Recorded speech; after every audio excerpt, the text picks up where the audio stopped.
Ay,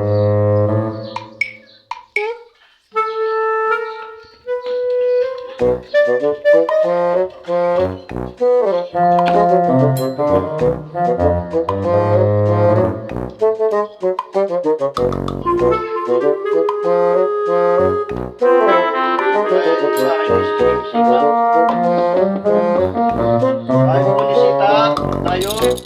Yan ba ang bahay ni Sikat tayo? Oo, maniningal ako ng 5-6. Ano ba? O, saan siya pumunta? Ano pinasasabi? Baka nandyan yung nanay mo. Yung utang niya, hindi magbabayad. Hoy, labas ka na, Sikat. Pinasasabi mo sa anak mo. Pinasok ka rito. Pinasok ka rito. No.